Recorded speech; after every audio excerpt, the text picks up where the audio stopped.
What's up, guys? We have some interesting news today. We have news that Trump is going to add crypto to 401k plans. He's not going to physically get Bitcoin and put it in your 401k, but he is signing an executive order today allowing crypto into 401k plans. And this is not just for Bitcoin, but also other digital assets, real estate, and private equity. And Mike Novogratz, the CEO of Galaxy Digital, noting the $43 trillion valuation of the retirement market, says that that's a monster pool of capital. There are increasing avenues for crypto adoption when it becomes commonplace, when you can do it at the place you've already been doing business with, whether it's Fidelity, T. Rowe Price, whoever. You just pull more people into this ecosystem. And this has been just an insane cycle with the inclusion of spot Bitcoin ETFs, all the massive inflows there, all these companies that are announcing Bitcoin treasury strategies with no end in sight. Bitcoin is definitely a lot different than it was last cycle, a lot less speculative. Wall Street is a part of it. They are going to see it succeed. Now, I do have an article talking about, is the bull run over? Where are we in the cycle? And Glassnode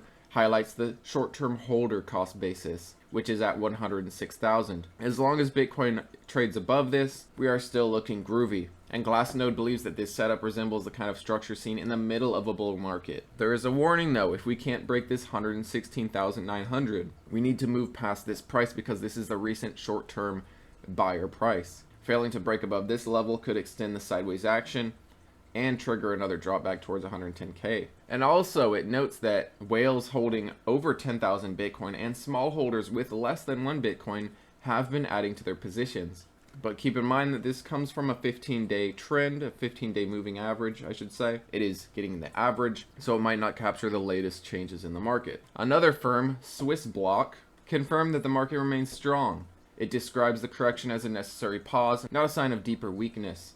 This correction is a healthy cooldown, not structural weakness. Net realized profit to loss is dropping sharply. Selling intensity is low. And SOPR, or spent output profit ratio, is drifting lower, not collapsing. Investors are taking profits, not exiting in fear. They want to sell higher.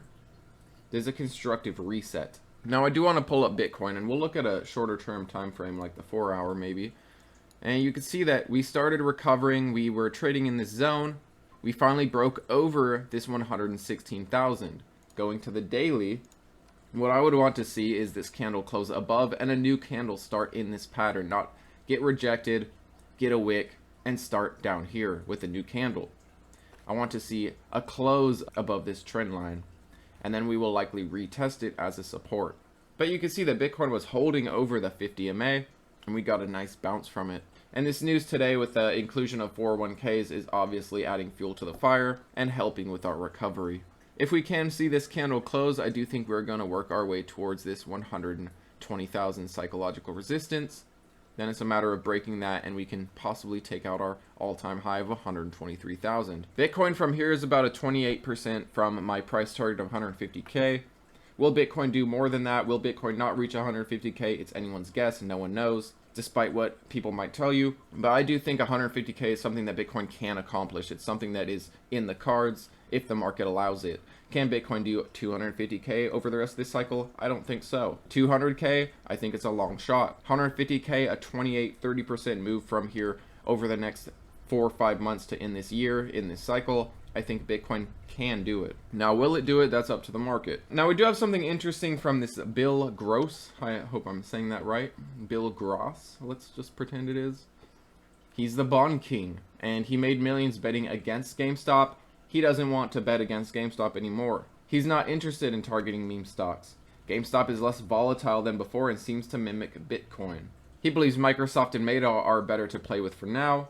The tech titans are up 30% and 25% because of AI excitement. What goes up can go down. But yeah, GameStop isn't acting like a meme stock, but he does view it as a good candidate for option selling. Funny enough, he made a lot of his money by selling call options on GameStop, and I wouldn't take what he says lightly. He does have a Bloomberg terminal and access to options and volatility data. He's not as confident against Reddit and the boys at this point in time. I don't blame him. I wouldn't bet against GameStop here either. We have a massive gap above us and no gaps underneath. And GameStop's been consolidating. It's about to make a big move, and I would expect it to be to the upside, especially if Bitcoin can run. GameStop does have earnings coming up. They expect a profitable quarter. Their last quarter that was unprofitable was way back here in 2024. And this is actually coincidentally when it bottomed out, basically. They have been consistently profitable since then, a lot of this because of Bitcoin helping them with an unrealized gain. If Bitcoin can continue its cycle as we expect, an uptrend over the rest of this year, I do think GameStop will recover some, maybe even fill this gap.